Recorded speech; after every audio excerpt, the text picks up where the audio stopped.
Bonjour à tous, bienvenue sur la chaîne YouTube Mécanique Sportive, c'est Nicolas.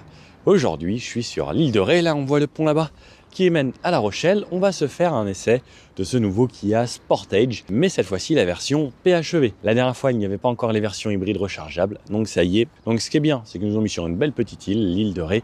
On va pouvoir rouler en 100% électrique, et c'est vrai que c'est un petit plus sur ce genre d'endroit qu'on essaye de préserver, de rouler en 100% électrique. On va voir les avantages, on va voir l'autonomie complète de cette voiture. Je vais vous refaire une présentation un petit peu en détail du tour de la voiture et vous donner les informations concernant les moteurs disponibles et faire le tour. Ensuite, je vous présente l'intérieur et on teste la totalité de la batterie en hybride et voir ce que ça donne niveau consommation également. Et on se fait un petit débrief à la fin. Alors, le Sportage, c'était quand même un gros succès commercial. Je pense qu'IA, ça s'est vraiment démocratisé en France grâce au Sportage. Un style totalement nouveau, des couleurs également nouvelles. On a par exemple ce beau vert ici, alors qui change vraiment. Avant, surtout, on connaissait le Sportage. Moi, j'ai l'impression qu'on en voyait beaucoup en rouge ou en noir. Et là, j'aime bien le fait qu'il y ait des couleurs un petit peu plus exotiques. Comme je le dis toujours dans mes vidéos, j'aime bien qu'on ait un parc plus coloré que juste gris ou blanc. Elle sera disponible en 3 finitions à partir de la Active, Design ou GT Line. Là, on a une GT Line Premium à partir de 29 900 €, à partir de 43 000 € pour une version PHEV et jusqu'à 50 000 € pour une version full équipée comme celle-ci environ. Au niveau de motorisation, on aura plusieurs possibilités. On aura un essence 1,6 litre qui fera 150 chevaux avec la boîte manuelle 6 rapports ou la boîte DCT 7 rapports en 2 roues motrices. Ensuite, on pourra avoir le choix avec un diesel qui sera toujours un 1,6 litre mais un diesel DCT 7 qui sera dispo soit en 4 roues motrices, soit en 2 roues motrices. Ensuite, il y aura la motorisation hybride. Donc, c'est un petit peu la même chose que là, sauf que là, on a des plus grosses batteries. La version hybride sera des plus petites batteries, un petit peu moins de puissance. Elle fera 230 chevaux, 180 plus 60 chevaux d'électrique, donc qui sera toujours en boîte DCT 7, pas de boîte manuelle sur les versions hybrides, et qui sera disponible soit en 2 roues motrices, soit en 4 roues motrices. Ensuite, on aura cette version aujourd'hui, la version PHEV, qui sera toujours le 1,6 litre, qui fera lui 265 chevaux, qui est vraiment pas mal, 180 chevaux plus 90 chevaux, ce qui donne une puissance cumulée de 265 chevaux, et qui sera lui disponible seulement en 4 roues motrices. Au niveau de la batterie de ce modèle hybride rechargeable, on est sur une batterie de 13,8 kWh, ce qui nous permettra, normalement, ce qui est annoncé par Kia, de faire entre 70 km et 78 km pour la ville sur les normes WLTP. Donc là, on est sur des petites routes, sur une petite île. On va bien sûr faire le test, voir combien on va voir en réel en faisant un petit peu de tout type de route, un petit peu de route et un petit peu de petites routes de campagne à 70, 80 et peut-être aller faire un petit bout à 90 également pour faire vraiment une utilisation réelle. On peut rouler jusqu'à 135 km/h en 100% électrique, ce qui nous permet également de faire l'autoroute. Par contre, sur l'autoroute, ça consommera beaucoup plus. On a une vitesse maximum limitée à 191 km/h et un 0 à 100 en 8 secondes 2. Alors, 8 secondes 2 pour 265 chevaux, c'est pas foufou, mais ça pèse quasiment 2 tonnes ce bout. Au niveau des caractéristiques de dimension, on est sur une voiture qui fait 4,52 m de long, 1,87 m de large sur 1,65 m de haut. Et on ira voir le coffre après qui fait 540 litres. On parlait un petit peu de batterie. Au niveau de la batterie, donc pour la recharge, on a une prise de l'autre côté. Donc un côté sera la trappe à essence, de l'autre côté ce sera la recharge. Avec l'autonomie annoncée, avec le plein, ça m'annonce environ 560 km et environ 60 km pour la batterie. La batterie en recharge de l'autre côté, pas de prise rapide, mais on sera avec une prise phase 2, avec un chargeur 7,2 kW embarqué. On sera sur 5h30 environ sur une prise domestique et 1h45 sur une borne en ville par exemple. Elle sera disponible en 13 couleurs, dont 4 nouvelles, comme ce beau ici, vert. Alors, sur l'avant, long capot ici avec ce qu'ils appellent le Tiger Nose, c'est que ça vient redescendre un peu plus bas, qui intègre le nouveau logo Kia. Alors moi je le trouve hyper moderne, très sympa en plus, il y a une sorte d'alu brossé, extraordinaire, enfin, c'est un très beau logo. Donc capot très simple, juste une ligne ici qui revient se fondre à cet endroit-là, qui va venir continuer jusqu'au bout là-bas, et qui vient, pareil, s'intégrer un petit peu dans les feux. Il y a quelque chose de très simple et un petit peu travaillé sur l'avant du capot ici, donc avec cet endroit où ça se resserre. On a du lac ici, du noir ici, pareil. Donc là, c'est bien fini. À l'intérieur, ça donne une sensation un petit peu d'aluminium plus c'est plastique. C'est très joli. GT Line aujourd'hui, comme je vous disais. Les feux très caractéristiques qui vont vraiment faire en sorte qu'on va pouvoir reconnaître cette voiture. Donc, sorte de 2 gros boomerangs ici qui sont en LED, qui seront les feux de jour. On a ensuite des feux full LED, le clignotant qui sera donc sur une partie ici. Les feux, ils seront un petit peu plus bas et en bas les anti-brouillards, donc qu'on retrouvera à cet endroit-là. Des capteurs de parking juste ici. La plaque, pareil, tout est peint ici. Cette partie qui ressemble à de l'alu poli, très jolie. Les capteurs qui sont cachés derrière la grille. Donc on les a ici, ça c'est pour les aides à conduite. Donc avec ce capteur plus les caméras là-haut, ça va nous donner une conduite de niveau 2 qui va permettre d'avoir le régulateur adaptatif. Donc ça va suivre les voitures devant et en même temps centrage dans les voies grâce à la caméra. Une lame qui est positionnée assez haute. Donc on verra, on ira faire un petit peu de chemin avec. Normalement, on n'a pas de raison de toucher. Je n'ai pas la valeur exacte, on doit être entre 18 et 19 cm de garde au sol, à mon avis, toujours typé un petit peu SUV. Mais vraiment des parties très travaillées ici sur l'avant. Cette partie-là, hop, ça ressemble un petit peu à des voitures sportives où il y a un petit peu d'appui. Je trouve ça assez sympathique. Sous le capot, donc, on a le moteur 1,6 litre plus la partie électrique sur la droite. Version hybride rechargeable aujourd'hui. Sur le côté, comme on peut le voir, on a un biton, donc du noir sur le haut, de la couleur ici. On a quand même cette bande ici qui vient là. Alors quelque chose de très spécial, comme vous pouvez le voir, c'est qu'on a une bande et hop, un décalage et ça repart sur le dessus qui refait le tour, pareil, de toute la partie arrière.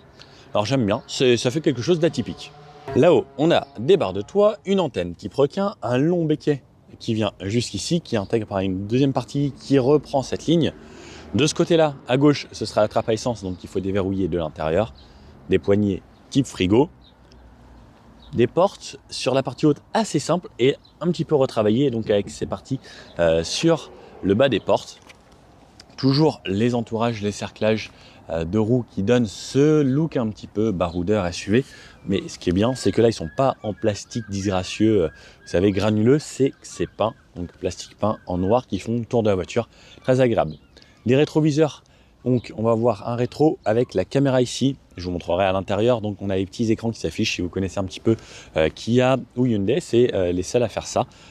On a en fait la caméra qui nous donne l'angle mort sur notre tableau de bord. Ça, c'est juste extraordinaire. Toujours le défilement juste ici. On peut verrouiller le véhicule lorsqu'on a la clé dans la poche en appuyant sur le petit bouton ici. Les jantes, on a du 19 pouces aujourd'hui, chaussées en Michelin en 235, 50, 19. Pourtant, c'est des grandes jantes, mais on verra que le confort est quand même assez présent à l'intérieur lorsqu'on roule même sur la Dodane. La suspension joue très bien son rôle. Frein à disque à l'avant et à l'arrière, bien évidemment. Sur l'arrière, donc le long béquet qui intègre ici, troisième feu stop, et comme vous pouvez voir, donc, il y a cette ligne qui fait vraiment le tour jusqu'en haut. L'essuie-glace caché là-haut, donc ce qui est très bien, c'est qu'il n'est pas disgracieux ici, il est caché à l'intérieur, donc il vient balayer de haut en balayant de cette façon. Le petit logo 7 ans de garantie. Bon, c'est vrai que 7 ans de garantie, ça assure quand même une certaine sérénité, même quand on l'achète, on se dit j'ai quand même une voiture garantie 7 ans. Et pour moi, si Kia est capable de le faire, je ne vois pas pourquoi les autres marques ne sont pas capables de le faire. Et je trouve ça dommage que les autres marques garantissent que 2 ans ou pas 5 ans, parce que c'est quand même des voitures qui deviennent de plus en plus chères. Je ne sais pas si vous êtes d'accord avec moi, mettez-moi dans les commentaires, mais pour moi, 7 ans, je trouve ça bien pour une voiture et bravo à Kia de le faire. Dommage pour les autres qui ne le font pas. Toujours le nouveau logo Kia, donc qui apparaît maintenant sur toutes les nouvelles voitures qui sortent, ce nouveau logo Kia ici à l'arrière. Sportage qui nous rappelle ce que c'est, pareil toujours avec une sorte d'alu brossé. La finition GT Line ici, les feux, pareil, donc nouveau feu, full LED, avec le clignotant qui est sur cette partie-là. Pas de clignotant défilant, c'est vrai que ça aurait pu être sympa, bon, ça aurait changé le design des feux, mais bon, ça a été prévu de cette façon. Toute une partie ici qui est peinte également, même jusqu'en bas, jusqu'à cette sorte de petit diffuseur ici, qui est très sympa, donc qui est un petit peu façon alu, des capteurs ici pour l'anneau, les réflecteurs, les anti-brouillards ici, et la caméra de recul qui est juste ici.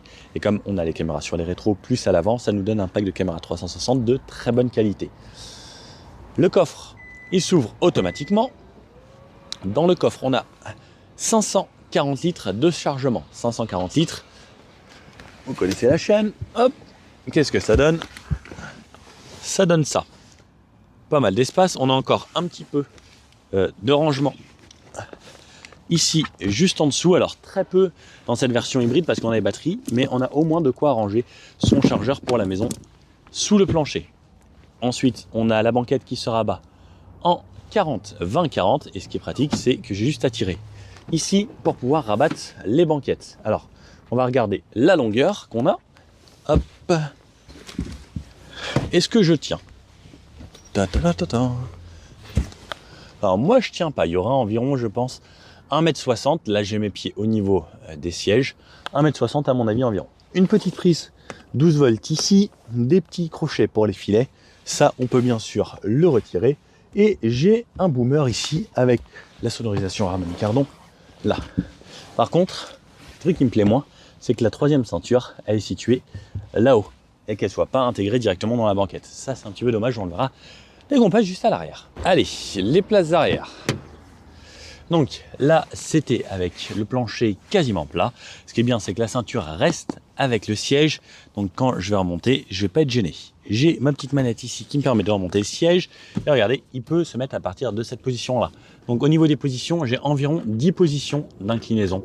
Alors ça, ce qui est vraiment très cool. Je rentre facilement, l'ouverture est très grande. Je viens chercher ma portière. Alors là, comme vous pouvez le voir, quand les sièges sont inclinés au maximum, je suis vraiment très relax, très chill à l'arrière. C'est vraiment bien incliné. Portière plastique sur le haut, qui est quand même un peu travaillé. Du plastique ici, alors ça c'est pareil, c'est joli. Une poignée ici. On a de l'Alcantara sur toute cette partie, très sympa. Alors c'est doux quand on va aller chercher la porte. Partie un peu plastique, siège chauffant pour les deux sièges d'extrémité à l'arrière, ça c'est très sympa. La vitre ici, on n'a pas l'impulsion. Un petit rangement pour petite bouteille 50 centilitres sur le côté et les enceintes Harman Kardon sur le bas. On a un plancher qui est presque plat. Il y a un petit tunnel central qui fait à peu près ça de haut, donc c'est pas énorme. La couloir ici avec la petite languette, ça c'est bien vu. Il est assez ferme par contre. Alors, moi ce qui m'embête un petit peu, c'est qu'il est un petit peu plus haut que la couloir de gauche. Donc en fait, on est un petit peu comme ça. J'aime bien quand c'est bien à plat. Bon, après, on peut se poser que d'un côté si on veut. Hop, donc cette partie, normalement, on peut la retirer. Donc pas de trapaski, mais cette partie, donc 40, 20, 40, on peut avoir accès au coffre très facilement. On a juste à tirer derrière l'appui-tête là-bas. Hop, je remets.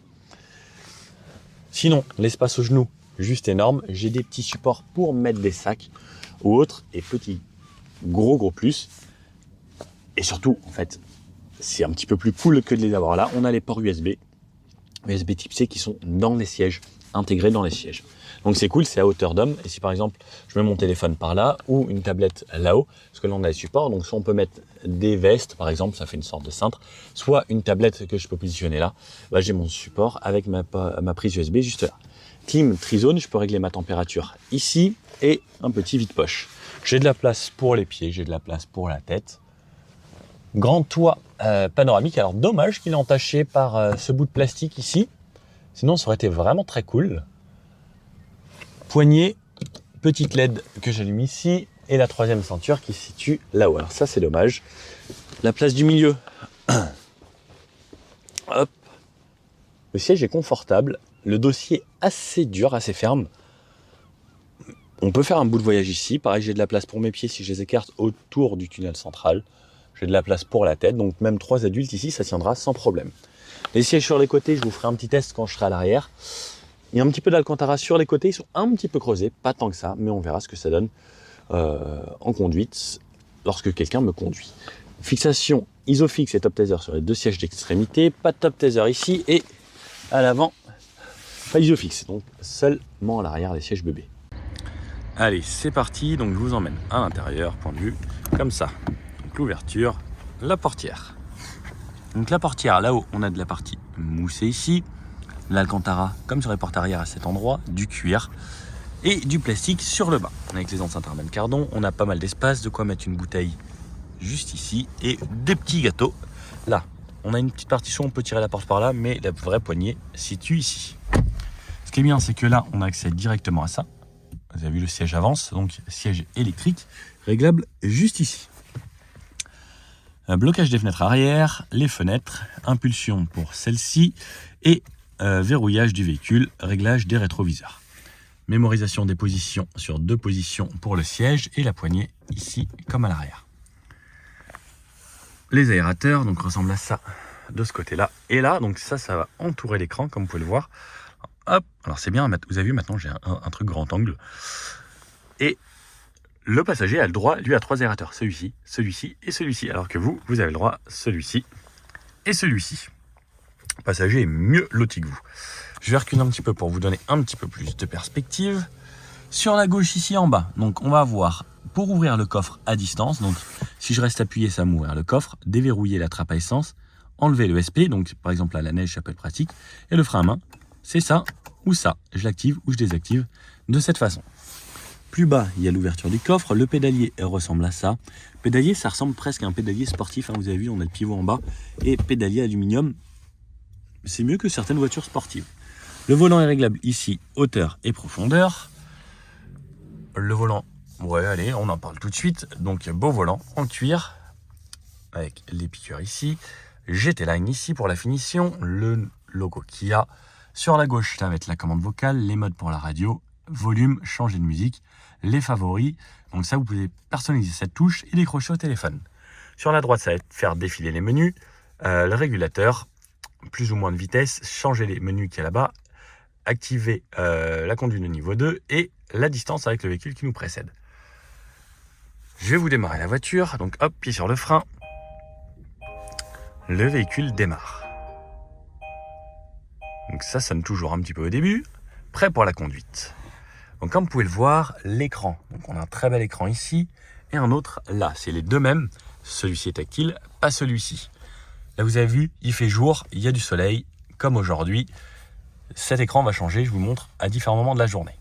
On peut personnaliser pas mal cet écran. Je vais vous faire une vidéo sur les différents menus qu'on va voir ici. Et sur cet écran, je vais vous faire une vidéo sur comment tout ça fonctionne séparé. Parce qu'on n'en a pas et il y a vraiment énormément de réglages possibles avec tous ces boutons, plus tout ce qu'il y a là-dedans. Comme ça, vous saurez tout sur tout. Là, par exemple, je vous fais rapidement. Donc là, par exemple, on a les infos ici. Il reste 50 km. Là, j'ai fait 12,4 km en 100% électrique. Voilà, les dernières infos. Et ensuite, je peux changer, switcher avec soit le GPS. Pareil, je peux avoir des infos différentes ici. Les infos prêtes à afficher ou les aides à la conduite. Moi, j'aime bien me laisser mes infos comme ça. À gauche, 0,4 litres au 100 parce que le moteur s'est démarré un petit peu tout à l'heure. Le plein, le kilométrage restant, le nombre de consommation en litres et le kilométrage du véhicule, le mode dans lequel je suis. Donc pareil, au niveau des modes, je vous montre tout de suite. On va le changer grâce à ça. On va avoir le mode sport ou éco. Et ensuite, il y a terrain, snow, mud et sand. Donc snow, neige, mud, boue et sand, c'est sable. Donc voici cet écran. Pas de casquette au-dessus. On voit très bien toute la journée, même en plein soleil. C'est pas du tout gênant. La vision, on a là les rétroviseurs ici. Regardez, je vais vous montrer tout de suite. Donc même ces caméras sur le côté. Donc ça, hop, à droite. Donc ça, pour les angles morts, c'est vraiment très pratique. Derrière le volant, on a des palettes qui vont seulement servir à la boîte de vitesse. Pas de régénération possible. Les essuie-glaces, pas les essuie-glaces, les feux de ce côté-là. Un mode auto. Alors ce qui est bien, c'est que dès qu'on change, ça apparaît sur l'écran là-bas. Donc comme ça nous permet de voir et pas avoir à se pencher là. Éteint, auto, croisement, feu et plein phare. Et quand je suis en auto, je peux basculer vers l'avant. Et il y a le mode plein phare automatique. Je vous fais un bout de nuit également. À droite, ce sera les essuie-glaces avec tous les réglages des essuie-glaces. Ensuite, on bascule sur cet écran juste ici. Donc cet écran tactile ici. Donc hop, je peux toucher comme ça. J'ai toujours une touche Home là-haut comme un smartphone. Et ensuite, j'arrive dans ces menus. Comme je vous disais, je vous fais une vidéo spécialement dédiée à ça sur la chaîne. Donc n'hésitez pas à les regarder si vous voulez tout savoir. On peut avoir un menu très simple comme ça. Les icônes ici. Ensuite, on peut aller par exemple dans le mode PHEV qui va nous donner les informations. Donc il reste environ 50 km d'autonomie avec 86% ici. On va voir donc tout ça dans une vidéo dédiée. Ensuite, ici, on a un bloc qui va servir à deux choses. Les médias, comme vous pouvez le voir, radio, setup, etc. Et lorsque je vais appuyer ici, ça va devenir contrôle pour la climatisation. Si je rappuie là, ça c'est le volume. Je monte le son. Si j'appuie ici, c'est devenu la température que je vais avoir dans la voiture. Donc, ce que j'ai trouvé cool, c'est que ça puisse faire les deux. Donc là, j'ai réactivé. Comme il a besoin de chauffage, la voiture vient de redémarrer puisqu'il n'y a pas de pompe à chaleur dans cette auto. Et si je désactive, hop, on éteint comme ça. Donc allumer la clim, éteindre la clim ici, qui sert en même temps de power pour la radio ou autre. Ensuite des embuages ici, donc je peux repasser à la musique et autres et la clim de cette façon. Là, le moteur vient de se recouper. des embuages, où est-ce que je veux me faire ventiler, et donc le bizone, chacun règle sa température. Alors il faut bien repenser à chaque fois à jouer avec ça. Alors ce qui est bien, c'est que ça nous évite d'avoir 2 fois cette bande et plein de boutons, mais voilà, il faut juste penser à juste switcher, et on peut faire glisser le doigt comme ça aussi, également sans forcément toucher pour être plus rapide. J'ai cette partie-là qui peut être fermée, donc voilà à quoi ressemble la console centrale. Je pousse ici, la clé donc ressemble à ça. On a donc en option le parking, le sortie de stationnement, le petit bouton pour ouvrir le coffre, déverrouiller, fermer le véhicule. Clé très simple. Bon, j'avoue le plastique, j'aurais bien aimé une clé un petit peu plus cool. Port USB, USB type C, chargeur par induction et la prise 12 volts juste ici. Pas mal de rangements ici, ça marche. Moi j'ai un iPhone maintenant depuis une semaine et je filme d'ailleurs avec, et avec la coque ça marche, même si c'est pas la coque MagSafe ou je sais plus comment ça s'appelle. Je referme ça parce que c'est plus joli quand c'est fermé. Le bouton pour démarrer la voiture ici, les sièges chauffants et ventilés. Donc je peux, hop, comme ça quand c'est bleu c'est que c'est ventilé, quand c'est rouge c'est que ça va chauffer. Volant chauffant que je peux activer là, pareil il s'active là. Et pour le passager j'ai la même chose de cette façon. La commande de boîte, donc si j'appuie sur P ici, parking, je tourne à droite, reculer. Là vous pouvez voir, alors surtout pas reculer pour pas tomber dans la mer. Caméra 360 ici, belle caméra arrière. Et si je repasse en avant, je passe sur les vues avant. Alors je sais pas comment j'ai paramétré ça, mais c'est pas ça que je voulais. Hop, avant, ah je l'ai même de cette façon, je préfère comme ça. Donc comme on peut le voir, là on a pas mal de réglages et on a même la vue 360. Alors ça, à chaque fois je trouve ça incroyable. Et regardez la qualité. C'est beau. Franchement, c'est très beau. J'adore. On voit la mer bouger et tout. Hop. Donc caméra de recul au top. Le neutre, je repasse comme ça. Je bascule à chaque fois. Et parking juste ici. Les drive modes que je vous ai montré tout à l'heure. Donc on peut switcher en tournant ça. Donc vers le bas, sport. Vers le haut, éco. Donc on tourne. Et lorsqu'on appuie, c'est là qu'on va avoir le snow, hop, mud ou sand de cette façon. Et ensuite je peux passer en drive, donc j'ai choix drive soit terrain. Drive ça va être pour tous les jours, terrain ça va être pour quand on va faire du off-road ou autre, et le mode éco ou sport. L'assistance aux descentes de côte, le auto qui me permet de ne pas avoir à freiner lorsque je conduis et que je suis en drive. Là c'est pour basculer de mode hybride, électrique ou autre. Donc lorsque je clique ici, ça va afficher en bas mode auto, la voiture se débrouille. Mode hybride, c'est la voiture se débrouille aussi. Mode électrique, full électrique. Voilà les 3 modes. Le petit bouton pour activer mes caméras. Hop, j'ai un raccourci ici direct. Pareil, j'ai un bouton pour m'aider au stationnement. Et désactiver les bip de parking. Comme vous pouvez le voir ici, de quoi mettre 2 bouteilles d'eau. Alors ce que j'adore dans cette voiture, c'est ça. Regardez. Hop, je peux ranger ce truc là. Donc ça me permet d'avoir un grand espace. Comme ça, je peux mettre mes bouteilles de cette façon ou autre. Et ce que j'adore, c'est ça. C'est ultra pratique et c'est surtout gadget, mais j'adore. Un espace de rangement ici et un grand rangement là où, comme vous pouvez le voir, on peut mettre 4 petites bouteilles cristallines 50 centilitres. Hop, je remets ça là. Les sièges, donc les sièges GT-Line ressemblent à ça. On a sur l'arrière l'appui-tête, donc avec cette sorte de, soit on peut poser une tablette, soit un cintre, soit ce que l'on veut. Hop, de cette façon, GT-Line, de l'Alcantara sur le côté ici et là-bas, du cuir, donc perforé pour la ventilation, et chauffant également. La portière ressemble à ça, et la vue globale de tout l'habitacle. La boîte à gants, donc là, et la voiture du jour, 51 080, non, 840 euros, 51 840 euros. Donc comme vous pouvez le voir, il n'y a pas énormément d'options. Il y a le pack peinture, le toit et Harman Kardon. La sono est franchement de bonne qualité. Alors je ne peux pas vous mettre de musique pour les droits d'auteur, mais vraiment bien. Et sinon pour toute la planche de bord là-haut, alors ça manquerait peut-être d'un petit affichage tête haute pour être au top du top. Haut-parleur ici sur les côtés et ici bien sûr tout est moussé, très sympa. Un petit rétro avec un bord assez fin. Là-haut on a touche donc qui fonctionne de cette façon, donc c'est un sensitive avec un allumage progressif, c'est top. Ici on peut verrouiller pour que ça s'allume ou pas, ou si je veux allumer les deux. La touche SOS qui est devenue obligatoire, et donc là ce grand toit ici ouvrant et panoramique, donc ouvrant sur la partie avant, Non. Et on profite de ce beau ciel à l'île de Ré. Regardez comme c'est beau, j'adore. Ça donne envie d'aller rouler. Hein. Alors, de nuit, voici à quoi ressemble le véhicule. Pour ouvrir, donc sur la clé, on a juste à déverrouiller ici. Alors, l'ouverture. Et donc, juste les clignots qui s'allument, on peut paramétrer avec les feux. On a une petite lumière au niveau des portes ici, que pour le conducteur. Alors, c'est dommage qu'il n'y ait pas sur toutes les portes. Et à l'intérieur, donc, comme on peut le voir, un petit bandeau LED. Et je vais venir m'installer. Je pose ça ici. Alors, on aurait pu avoir les lumières qui s'allument ici, selon quand c'est allumé ou pas. Et donc des LED blanches. Je démarre. Hop, comme vous pouvez le voir, c'est la nuit. Là, il fait nuit. Donc sur le tableau de bord, il va faire nuit. Et j'ai l'éclairage ici, à ce niveau-là. Voilà. Plus. Alors, je sais pas trop comment s'éclaire. Ok, il y a un bandeau LED ici, donc sur la partie droite. Et c'est tout. Donc très très simple pour en intérieur, comme vous pouvez le voir.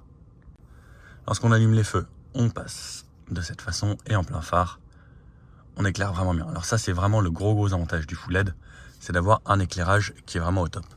Et pareil, donc on a à chaque fois toutes les infos qui se mettent ici, sur la partie droite. Et pareil, donc on peut avoir les clignotants de nuit, comme vous pouvez le voir. La qualité n'est pas mauvaise, les caméras sont bonnes même de nuit quand il y a un petit peu d'éclairage. Et pour le stationnement, c'est pareil, donc comme vous pouvez le voir, sur le tour de la voiture ou à l'arrière, avec les éclairages LED, ça marche vraiment bien. Donc on est vraiment dans la nuit noire là. Et donc ensuite de nuit, donc lorsqu'on est en ville, on sera de cette façon. On a également les feux automatiques qui peuvent s'allumer. Alors je vais essayer d'aller vous trouver une petite route. Donc là je suis en mode auto. Je peux basculer vers l'avant en poussant le commodo vers l'avant pour passer en plein phare automatique. Et normalement, dès qu'on va sortir de la ville, on va pouvoir passer en plein phare. Alors, hop, là normalement je sors de la ville. Et à partir de 40 km/h, comme vous avez pu le voir, donc là, je repasse en dessous des 40 km/h. Non, ça ne le fait pas. Mais par contre, quand je passe au-dessus des 40 et que je sors d'agglomération, directement, je vais avoir les pleins phares. Et alors, je vais aller faire un petit tour par là, un endroit où il fait vraiment nuit. Le gros avantage du LED, c'est comme vous pouvez le voir sur le panneau, ça reflète énormément, c'est que je vais éclairer très loin. Hop. Et si j'enlève les pleins phares, enfin voilà, on voit vraiment une sacrée différence. C'est vraiment le jour et la nuit. Bon, je pense qu'on a fait pas mal de tours. C'est parti, on commence en 100% électrique et on va voir l'autonomie. C'est parti pour ce test complet. Je démarre la voiture. Elle est à 100% de la batterie. Je coupe le volume, 100% de la batterie. Alors, je vais aller regarder mes infos. Donc ça m'affiche là actuellement, dans les conditions actuelles, 57 km d'autonomie. Info conduite, c'était remis à 0. Depuis le dernier plein, on remet tout à 0. Info cumulée, on remet tout à 0. Comme ça, on va voir les vraies valeurs. Donc comme je vous l'ai dit, on commence d'abord en mode 100% électrique. Une fois qu'on aura épuisé la batterie, on passera en mode hybride et on pourra tester tous les modes. Petite chose, alors le chauffage ne démarre pas forcément le moteur, ça dépendra un petit peu des conditions. S'il y a quelques degrés à rattraper, pas forcément. Par contre l'hiver, oui, pas de pompe à chaleur dans cette voiture, c'est le moteur thermique qui va venir réchauffer l'habitacle. Donc c'est parti, 57 km d'autonomie, ça m'annonce, on va voir ce que ça donne. Donc on commence le test ici, de l'hôtel à la fraîche le matin. Il fait 10 degrés, donc je vais forcer la voiture, surtout en mode EV. Donc on a mode auto, hybride ou électrique. Là je force en mode électrique pour pouvoir justement rester en élec. Ce qui est top, c'est la suspension de cette voiture est vraiment très confort. Les anomalies, les dodanes, enfin regardez, là il y a encore un dodane. Tout de suite je passe même assez rapidement. Ça filtre tellement bien. Enfin, franchement je trouve ça hyper agréable. En électrique, donc on n'a pas de bruit. Ah, là elle s'est démarrée, là elle est repassée en électrique. Alors je sais pas pourquoi, des fois elle démarre des petits bouts alors que je l'ai dit en électrique. C'est sûrement peut-être pour le chauffage, préchauffer un petit peu. Là par exemple le moteur s'est redémarré, c'est sûrement pour le chauffage. Donc ce que je vais faire, c'est peut-être couper totalement le chauffage. Hop, et normalement comme ça au moins je devrais pas être embêté. Alors hop, voilà, chauffage coupé, elle est repassée en électrique. Bon, comme il y a du soleil, là j'ai pas forcément besoin de chauffage. Sinon au cas où, si j'ai froid, j'ai mes sièges chauffants. ou ventilés qui sont en option sur celle-là, plus mon volant chauffant. Ça peut permettre d'utiliser un petit peu moins de chauffage. Donc 100% élec, ce qui est bien c'est que c'est agréable. On a environ 60 chevaux il me semble, en 100% électrique. Le clignotant, ce que j'adore, c'est qu'on a toujours dans le tableau de bord les angles morts qui s'affichent grâce aux caméras des rétros. Alors je vous avoue que ça, quand on s'y fait, c'est ultra agréable et c'est très sécurisant. Également pour quand on va doubler, pour quand on est sur autoroute ou autre, même si on a des rétros avec les coins quand même un petit peu bombés, que sur celui de gauche, pas celui de droite, c'est un vrai plus. Et j'adore à chaque fois, je le mets, je vois ce qui se passe sur le côté de la route, c'est extra. Enfin c'est vraiment une vraie aide très utile ça. Ensuite j'ai bien sûr toutes mes aides à la conduite, je peux me mettre le régulateur, hop, régler le cruise. Donc là par exemple c'est 70, bon, ça va repasser à 50 et il y a un rond-point. Mais toutes les aides à la conduite sont disponibles. Conduite de niveau 2, ça veut dire régulateur adaptatif, plus centrage de voie sur petite route, dès qu'il y a des lignes sur autoroute, nationale, etc. La voiture va se débrouiller toute seule ou dans les bouchons, régulateur adaptatif et rester au centre. Donc là, plus je roule, plus la batterie remonte. Là, ça m'indique maintenant 59 km d'autonomie. Hop, alors je sais pas trop où je vais. Je vais continuer de passer par là. Donc là, le but, ça va vraiment être d'épuiser la batterie. Donc là, on est sur l'île de Ré. Pour ce type d'île, par exemple, vous venez en vacances sur l'île, toutes les vacances, vous pourrez rouler en 100% électrique. Parce qu'avec entre 50 et 70 km, on va dire, d'autonomie, surtout que sur des petites routes comme ça, c'est pas là où ça va consommer le plus. C'est le genre de voiture idéale pour ce genre de trajet, puisque vous n'allez pas consommer du tout d'essence. Par contre, si vous venez de Paris à l'île de Ré, vous allez être bien content d'avoir un vrai moteur thermique pour pouvoir faire le traversée en une seule fois. Et ensuite, ici arrivé, vous pourrez rouler en 100% électrique si vous avez de quoi recharger à la maison ou à l'hôtel tous les soirs. Le confort de l'électrique pour la ville, c'est ça. Pour moi, en fait, cette voiture est disponible dans toutes les versions, hein. Que ce soit en essence, en hybride ou en hybride rechargeable, ou même en diesel. Pour moi, l'hybride, c'est le meilleur compromis encore. L'hybride rechargeable, c'est quand vous pouvez vous le permettre et que vous voulez un confort supplémentaire. C'est là que ça devient très intéressant. La différence de prix à l'achat, comme il y a quand même beaucoup plus sur cette version avec les grosses batteries, ça se discute parce que avant de pouvoir rentabiliser le prix, ça va mettre quand même pas mal de temps. C'est surtout pour un vrai confort supplémentaire. Et ensuite, on verra dans le test, on va se faire en mode hybride, une fois que les batteries sont épuisées, un test de consommation également. Et on verra que ça consomme pas tant que ça non plus. Pour ce genre de route, c'est juste parfait l'électrique. Moi j'adore parce que c'est peu bruyant. La voiture est plutôt bien insonorisée. Sur les petites routes, on entend un petit peu ce qui se passe dehors. Alors c'est pas ultra isolé, c'est pas feuilleté, c'est pas du double vitrage, mais je trouve ça vraiment très correct. Et ce qui est très important aussi dans ce genre de voiture, c'est que comme c'est très calme, on n'a pas de bruit de moteur et autres, on entend vite tout ce qui se passe autour. Donc il vaut mieux bien travailler l'insonorisation. Et franchement, on est pas mal. Ce qui est bien, c'est que les commandes tombent toutes bien sous la main. C'est agréable. Au niveau de la coudoir, on a peut-être un petit reproche, un petit peu dur. Pourtant, j'ai 2 couches. J'aurais bien aimé un petit peu plus mou. Donc je me mets le centrage de voie. Et là, je n'ai plus à toucher à rien. Alors on va voir si là, elle y arrive à faire ça ou pas. Ah si, elle se débrouille dans le petit pif-paf. Ah non, elle n'a pas réussi à sortir. Bon, il ne faut pas trop la mettre en défaut sur ce genre de choses, mais par exemple là, une route très bien tracée comme là, je sais que je peux lui faire 100% confiance. Ça va très bien se débrouiller. Là, c'est un petit virage, ça y va tout seul. Donc quand on a de très longues routes de campagne à faire comme ça peut être bien pratique. Ou sur l'autoroute, c'est pas mal. Dommage qu'on n'ait pas le volant capacitif, il faut bouger un petit peu. Et ensuite, ça roule. 70 km/h en full élec, c'est très agréable. Petite chose que j'aurais bien aimé, c'est avoir les consommations électriques. On ne les a pas malheureusement, pour savoir combien de kilowattheures on utilise au 100. Alors petit défaut pour moi, il n'y a pas de mode B et on ne peut pas régénérer avec les palettes lorsqu'on est en électrique. Ça aurait été un petit plus de pouvoir jouer de la palette ou pouvoir récupérer. le fait c'est que là, quand je relâche mon accélérateur, je suis dans une sorte de roue libre. Alors pas un vrai roue libre, donc la voiture ne va pas vraiment tout débrayer, mais un petit roue libre qui récupère légèrement de l'énergie. Donc au final, si vous voulez faire des grosses économies, il va falloir anticiper énormément en électrique. Par exemple, un virage arrive, je relâche un petit peu, ça ralentit un petit peu, et ensuite je peux reprendre filet de gaz gentiment. Ça aurait été un vrai roue libre, ça aurait pu garder vraiment la vitesse plus longtemps. Là, ça ne l'entretient pas vraiment. Et à la montagne ou en descente, ça ne va pas réellement vous freiner. Donc, je trouve ça un petit peu dommage. Allez, là, on est sur une route où il n'y a personne. 0 à 100 en élec. Donc, il ne faut pas appuyer à fond sur la pédale, sinon ça va redémarrer le mode hybride. 40, 50, donc pour la ville, c'est largement suffisant. 60, 70, 80. Alors, je suis pas à fond, 90 et 100. Ça relance suffisamment.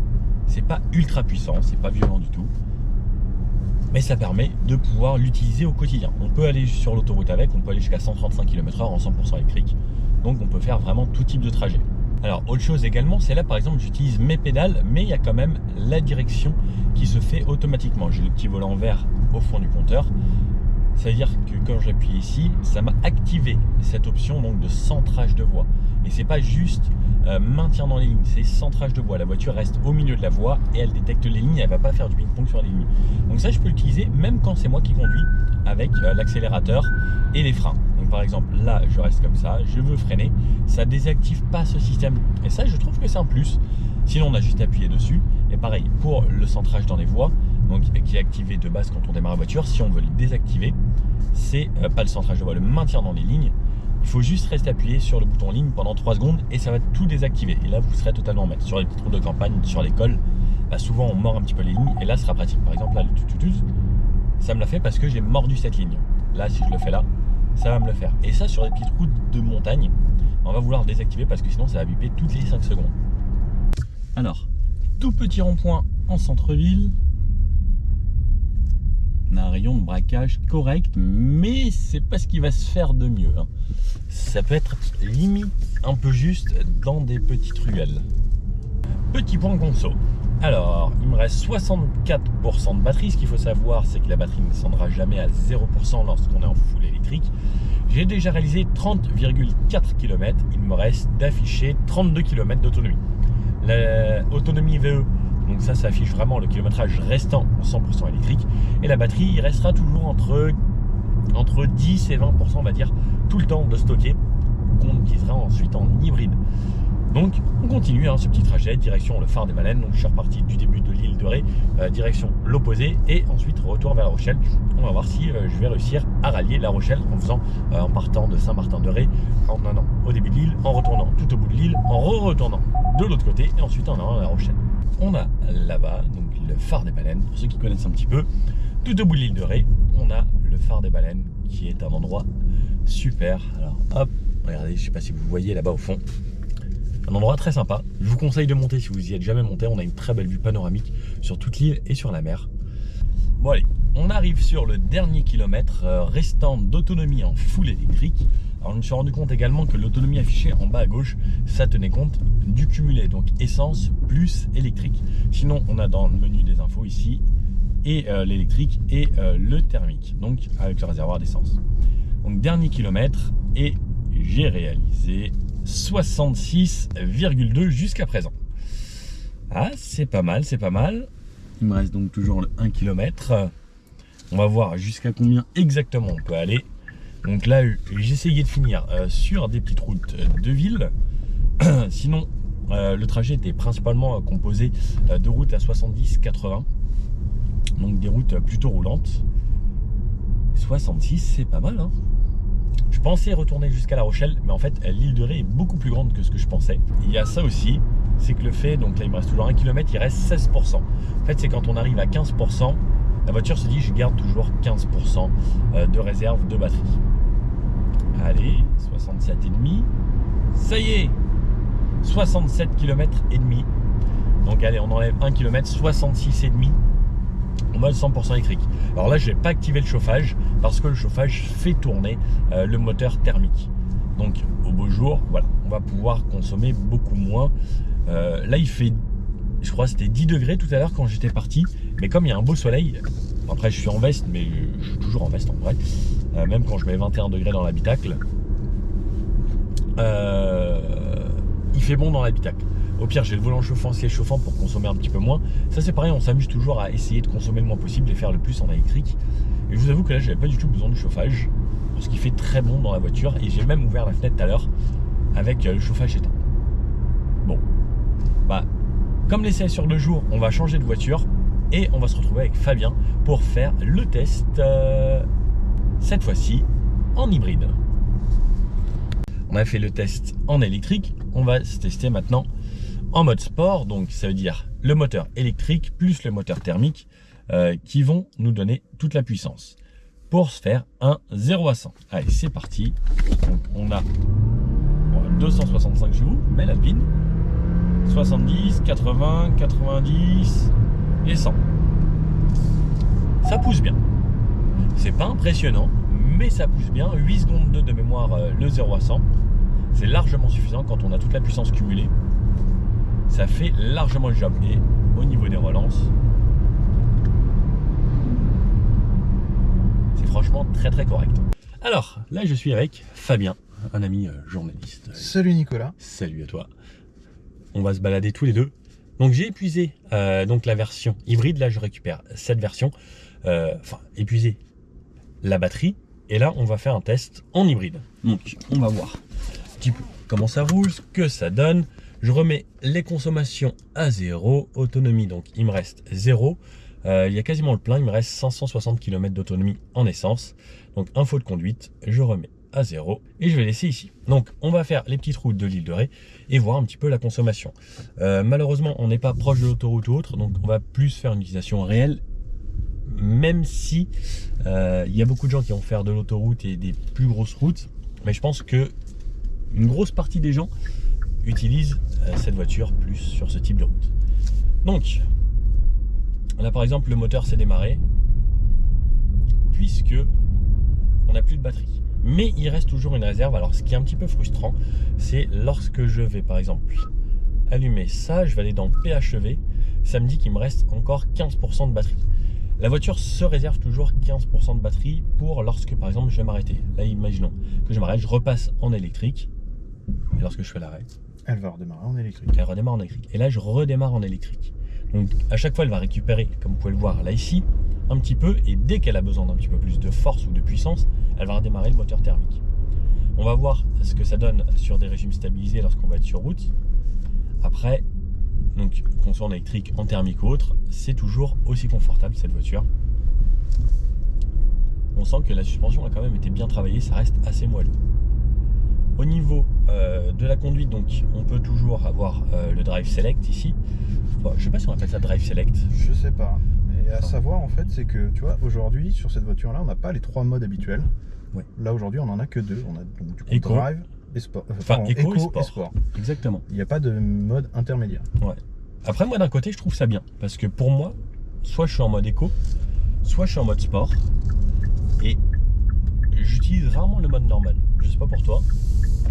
Alors je suis d'accord avec toi, j'ai plus tendance à aller en mode éco justement pour voir comment le véhicule se comporte, et à contrario en mode sport, faire les deux extrêmes justement pour voir un peu ce que ça peut donner, et ensuite faire une synthèse de tout ça. Ok. Et moi voilà, je suis plutôt à utiliser ça. Alors dans le drive, là j'ai changé, j'étais en sport, donc ça me poussait les rapports un petit peu plus haut. Pour ça je me disais bah c'est bizarre que ça me garde les rapports. Et en mode éco, ce sera vraiment éco, ça va passer les rapports le plus vite possible. Moi je trouve ça idéal, enfin surtout si on s'achète une voiture PHEV, c'est surtout qu'on se dit bah on va vouloir une conduite éco un peu quoi. Exactement, tranquille, pas brusque ou autre. Par contre, tu vois que du coup qu'en mode sport, donc il va forcer la régénération de la batterie. Mais ce qui est curieux sur ce modèle-là, ou alors on n'a pas trouvé le réglage jusqu'alors, c'est qu'on n'a pas de freinage régénératif qui est appliqué. Ouais. Ou en tout cas, on ne le sent pas du tout. Ouais. Et les palettes, en fait, on va s'en servir juste pour pouvoir changer les rapports de boîte. Mais on va pas l'avoir pour avoir du régénératif. Alors ça, c'est vrai que c'est un petit peu dommage, vu qu'il n'y ait pas un mode B, qu'on puisse cliquer. Donc on a P, reculer, neutre et drive. Et c'est vrai que ça, je trouve ça un petit peu dommage. J'aurais bien aimé avoir un petit freinage régénératif. Pas forcément le one pedal, qui est pour moi ça l'idéal sur ce genre de voiture. Mais comme on peut la conduire en 100% électrique, électrique, ça aurait pu être un petit plus. C'est ça. Par exemple, là, que je puisse anticiper et que ça freine. Par exemple, là, il se passe rien, quoi. Et si je touche les palettes, en fait, ça va juste me tomber des rapports. Donc, je vais avoir un frein moteur. Mais pareil, comme on a des petits moteurs, là, c'est un 1,6 litre, ce qui n'est pas les plus petits non plus, hein, parce qu'actuellement, on a des petits 1 litre, 1,2 litre. Ouais. On n'a pas énormément de frein moteur. Donc, ça aurait pu être un vrai plus d'avoir ça et régénérer en même temps plus. Alors, effectivement, lorsqu'on va freiner, ça va d'abord passer par le moteur électrique qui va régénérer quand même en premier temps. Mais ça aurait été un plus juste au moment où je relâche la pédale de pouvoir freiner de cette façon. Bon, en tout cas, là, on est à 70 km/h. Alors, je vais me mettre mes aides à conduite. Comme vous me connaissez, moi j'aime bien tout ça. Je te ferai bien une petite prédiction sur la consommation globale. Ouais. Je te dirais 8.5, 9.5. Tant que ça? Bah, faut pas oublier quand même que on a des batteries, on a un poids en plus. C'est un beau bestiau. Alors, je connais pas le poids exact. On est à quasiment 2000 kg avec les batteries. Donc, mine de rien, c'est pas rien. Le 1,6 litre, il développe combien de base? 180 chevaux. Donc, 180 chevaux pour 2 tonnes. Il faut quand même les pousser. Effectivement. Moi, j'ai quand même une conduite assez éco. J'arrive à me débrouiller. Moi, j'annoncerais peut-être sur les genres de petites routes qu'on va faire, 7 litres. Ok, vas-y. Je pense que là, ce qui commence à se prévoir, ça me paraît pas mal. Pareil. Alors, donc, je remets mes aides à la conduite, je réinitialise, 70 km/h. Donc, je peux avoir, pareil, le centrage de voie, donc conduite de niveau 2, c'est-à-dire que là, je lâche les mains, la voiture suit les lignes. Comme on l'a vu, ça, on l'a en électrique et en thermique, donc du moment qu'on l'a sur la voiture. C'est une option que je recommande moi énormément, j'adore ça en tout cas.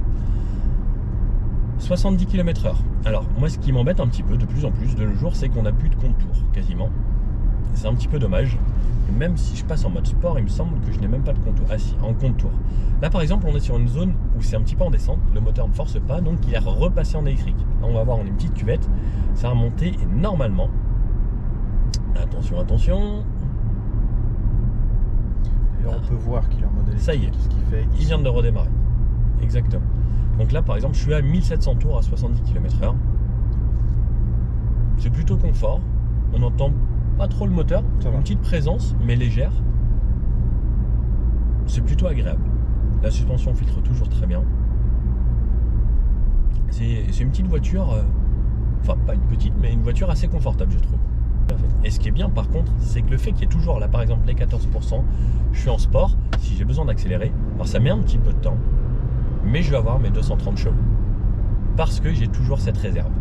Et ça, c'est vrai que c'est le petit avantage d'avoir la réserve, c'est que quasiment tout le temps, j'aurai cette réserve de puissance et j'aurai quand même le couple en électrique. Alors, quand on va mettre pied plancher, ça va mettre un petit peu de temps, le temps de tomber tous les rapports. Mais si je veux juste relancer moyennement, on va avoir le couple électrique qui va venir assister.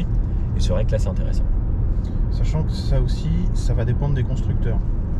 Kia a fait le choix du coup d'afficher le skid rest encore un petit peu en incluant la réserve, alors que d'autres vont pas forcément l'afficher. Tu vas croire que tu es à 0% vraiment que tu n'as plus rien, mais tu sais derrière qu'il y a toujours un petit peu de marge. Il reste toujours 10% en moins. Même quand un constructeur max 0, il reste au moins 10% parce que c'est une batterie lithium. Quasiment tous les constructeurs utilisent des batteries lithium. Et en fait, descendre à 0 sur une batterie lithium, ça abîme les petits ions de lithium. Enfin, c'est pas fait pour. C'est comme recharger à 100% et très rapidement, les petits ions là, ils aiment pas se replacer trop vite et se recompresser. On fera peut-être une vidéo, c'est en cours, on va voir pour vous expliquer vraiment comment ça fonctionne les batteries, j'espère que ça vous intéressera. Mais voilà, ce qu'il faut savoir, c'est qu'il n'y aura jamais 0% dans une batterie. Alors que quand ça roule par exemple une petite route à 70 comme ça, là par exemple on est depuis le départ à 6,4 litres de moyenne. Donc on va continuer pour voir si tu tiens... toi t'as pas voulu que je gagne mon pari. Voilà. Tu fais tout pour. Voilà. Mais mon but c'est d'être aux limitations, je suis à 70, c'est 70. Et on va continuer comme ça. Mais du coup, on vous le rappelle aussi, pensez à recharger au maximum en fait la batterie de votre véhicule hybride rechargeable. C'est en ça que vous ferez des économies sur la consommation au quotidien et en même temps des économies sur le coût de la recharge. Ouais, parce que recharger tous les soirs c'est pratique. Alors le côté coût, tu vois, moi je suis d'accord sur le fait à l'utilisation. Ouais. Par contre, la différence de prix à l'achat, souvent c'est entre 5 et 10 000 euros de plus. Alors 5 à 10 000 euros avant de rentabiliser ça en essence, il va falloir rouler beaucoup. Donc moi je le vends plutôt comme un confort d'utilisation, le PHEV. Tout à fait. C'est pour moi rouler en 100% électrique, là par exemple en électrique, c'est un confort. Alors là par exemple une hybride simple pourrait le faire, mais l'avantage de celle-là c'est qu'on peut rouler, comme vous avez vu dans le test, ce nombre-là de kilomètres en 100% électrique. Hop. Allez, cette fois-ci je passe passager, donc Fabien va me conduire. S'il vous plaît chauffeur. Bien monsieur. Au phare des baleines. Ceinture, bon normalement on met la ceinture avant de partir, mais mon chauffeur est pressé. Alors, waouh. Donc là déjà la banquette est reculée au max. En fait j'ai qu'une envie, c'est... Faites un petit tour Fabien, faites un petit tour nous. Faites le tour de l'île. Très bien monseigneur. Ouais. Non, je vous avoue que là, avec les sièges inclinés, j'ai qu'une seule envie. C'est vraiment de me reposer. Je peux bien sûr le redresser. Alors on peut le redresser jusqu'à très droit, voire trop droit. Là on est vraiment sur un 90 degrés. Et après ce qui est bien, c'est qu'on a une dizaine de positions. Je trouve ça vraiment extra. Alors, ouais, je pense que incliner à fond, c'est peut-être un petit peu trop. Entre les deux, c'est bien pour le quotidien. Sur les dodanes, je sais pas ce que tu penses de la suspension, toi à l'avant. Très moelleux. Très moelleux. À l'arrière, c'est pareil. Souvent à l'arrière, on est beaucoup plus... alors que là, c'était vraiment smooth. J'aime beaucoup.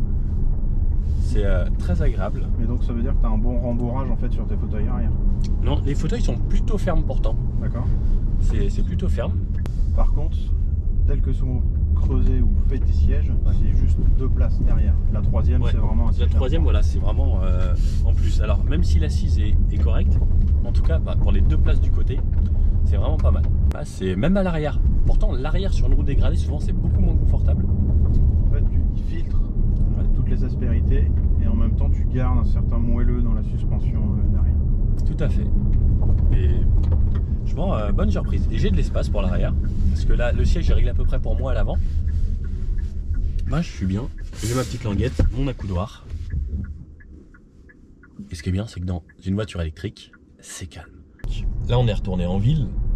Comme on a roulé un petit peu sur des petites routes, ça recharge forcément un petit peu. Et dès que j'ai relâché en entrée de la ville, ça recharge un petit peu. Et pareil, à chaque fois que je relâche un petit peu. L'avantage, c'est ça. Là, en gros, on a une vraie hybride. Et pour la ville, bah, c'est là que c'est le top.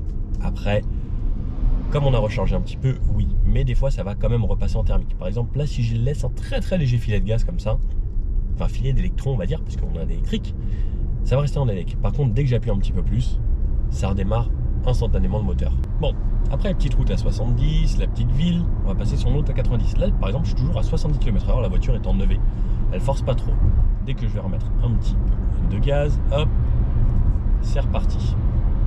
Donc, régulateur 90, hop, toujours mes aides à conduite. Moi, j'adore ça.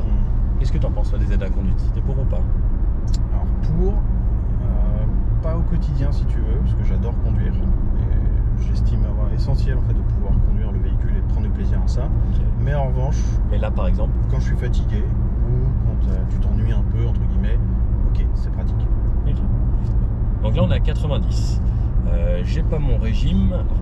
Tant que je suis pas en mode sport, j'ai pas mon régime. Peut-être qu'on peut personnaliser le compteur. Il faudra regarder ça plus en détail dans les menus.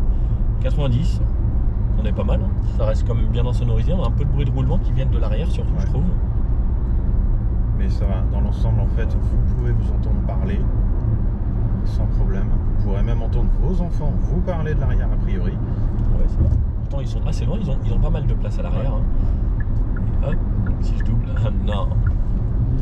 Les bouchons. Même ici, il y a des bouchons. Et donc, à défaut de vous faire un test de consommation sur nationale ou autoroute, on va vous faire un test de consommation thermique dans les bouchons. Bon, là, après 20 km, on est à 5,7 litres de moyenne. Bon, allez, après le 90, on va passer à 110 km/h. Donc, ça relance efficacement. Je me règle mon cruise control à 110. Qu'à 110, on commence à avoir un petit peu de vent qui apparaît autour de l'habitacle. Plus sur le haut, un petit peu légèrement sur les rétros. Mais ça reste plutôt contenu. Tout à fait. Là, cette voiture fait du bruit. Mais ça reste toujours agréable. Le moteur, plutôt silencieux. Ouais. Et smooth aussi en conduite. Il n'y a pas d'à-coup par rapport à ça. Une fois que tu es lancé, en fait, ça se passe bien. C'est agréable. L'insonorisation, on n'en a pas parlé, mais par rapport au bruit extérieur, c'est plutôt correct. On n'entend pas trop. On a un petit peu de bruit de vent, donc la basque est normale, on est à 110. Toujours mes aides à conduite. sent quand même que Kia a fait de beaux progrès ces dernières années. Ouais. Et puis, là, on se remet à droite. Mais, donc, on va essayer de la chahuter un petit peu. Hop. Ça prend un petit peu de roulis. Mais ça va. Mais ça va, c'est pas, ça reste quand même plus ferme que certaines marques. Et puis tu regardes aussi le maintien des sièges est pas mal. Ouais. Niveau latéral, t'es bien maintenu. Cuisse, ça va. Après, c'est pas un véhicule type sport, hein, mais ça fait bien le taf aussi. C'est vrai qu'on bougeait pas là en tout cas. Et on va aller se mettre à 130 maintenant. Hop, je règle mon régulateur sur l'autoroute. Ça y va tranquillement, le régulateur fait sa vie. Et pareil, tu vois, au niveau insono, ça reste largement satisfaisant au quotidien. Ouais. Légèrement plus de bruit autour de l'habitacle, mais pas forcément beaucoup plus que à 110. C'est pas pénalisant. Le moteur, je l'entends toujours très peu. D'ailleurs, si vous nous entendez très bien, c'est que c'est un gage de bonne insonorisation. Exactement. Et franchement, bonne surprise. Hein. Après voilà, toutes les voitures récentes sont quand même assez bien. Et celle-ci, je trouve qu'on est quand même mieux que pas mal. Et même l'insonorisation, je trouve ça très agréable de ne pas entendre ce qui se passe autour. Bon, on va continuer et je vous fais un petit débrief. On est remonté un petit peu en console. Vas-y, continue de remonter que je gagne mon pari dans ce cas-là. Mais on est plus proche encore de ce que j'ai. Là, ça fait 40 minutes qu'on roule, on est à 6 litres 2. Bon, moyenne à 6 litres 5. Après 1h30 de route. Sachant qu'en plus, on s'est arrêté. On laissait tourner à chaque fois la voiture. Ouais, donc c'est pas si mal que ça. 6 litres 5, je trouve ça vraiment correct. Donc forcément, si on sera sur autoroute, on sera un petit peu plus parce que ce sera plus haute vitesse. Là, le fait que ce soit une hybride, ça a bien aidé. Et je pensais faire plus. Enfin, moi, j'étais à 7 litres de prévu. Bon, ce qui était déjà 7 litres très correct. 6 litres 5, c'est vraiment pas mal. Bon alors, ce Kia Sportage PHEV, qu'est-ce qu'on peut en penser ? Clairement, comme la première fois qu'on avait essayé le Kia Sportage, donc qui était une version HEV, donc simple, sans la phase de recharge, c'est une très bonne voiture. Celle-ci est un petit peu plus lourde, ça se fait peut-être un petit peu ressentir sur le comportement dynamique, mais à part ça, ça reste toujours une voiture très très agréable. La suspension, vraiment top sur cette version aujourd'hui. Le design, alors voilà, il a bien évolué. Après, on aime ou on n'aime pas, ça c'est vraiment le style de chacun. Comme on le sait, c'est un petit peu cousin avec le Tucson, donc on est un peu sur la même base. C'est deux marques un petit peu comme Peugeot et Citroën. Et sur celui-ci, on a plus le côté dynamique. Sur la marque cousine, on a plus le côté confort. Mais c'est vrai qu'aujourd'hui, celui-ci est à la fois très dynamique et très confortable. Donc j'ai vraiment bien apprécié. Au niveau de la vie à bord, l'espace à l'avant comme à l'arrière est franchement très confortable. On a toutes les options dont on a besoin aujourd'hui. L'autonomie en full électrique, donc 67 km, ce qui est vraiment très très correct, surtout donc sur ce type de route. Bon, j'avais pas le chauffage, alors ce qui est dommage, c'est qu'il n'y en a pas la pompe à chaleur qui fait que à chaque fois qu'on doit l'utiliser l'hiver, ça va démarrer le moteur pour pouvoir réchauffer l'habitacle. Donc en fait, l'hiver, on ne va pas pouvoir rouler en 100% électrique si on est dans une zone froide, ça va forcément démarrer le moteur. Ça, c'est un petit peu dommage, j'aurais bien aimé avoir la pompe à chaleur qui aurait permis de pomper sur les batteries. Alors oui, ça consommerait plus d'énergie, mais ça aurait évité de démarrer le moteur tout le temps. Sinon, pareil, agréable surprise en phase totalement hybride, entre 6 et 7 litres selon les routes qu'on va faire. C'était plutôt pas mal, peut-être un petit poil plus si on va faire que des grosses routes et on sera que 100% en thermique. Mais franchement, un bon compromis pour moi. J'ai pas grand chose à reprocher, bon, à part, comme je disais, donc cette histoire de pompe à chaleur et la troisième ceinture qu'il faut aller chercher dans le plafond. Mais à part ça, franchement, très très bonne voiture. N'hésitez pas à me dire ce que vous en pensez. Et petite question, je me posais, combien de kilomètres vous faites, vous, pour aller tous les jours de chez vous au boulot? Voir est-ce que ça conviendrait à beaucoup de gens ou pas, puisque, bon, à ce qui paraît, on a une moyenne en France où on est entre 20 et 30 km. J'aimerais bien savoir, pour vous, quelle est la distance entre chez vous et votre boulot. Bon, j'espère que ça vous a plu. Si oui, un petit pouce bleu comme ça. Et je vous dis à bientôt pour une prochaine vidéo. Ciao!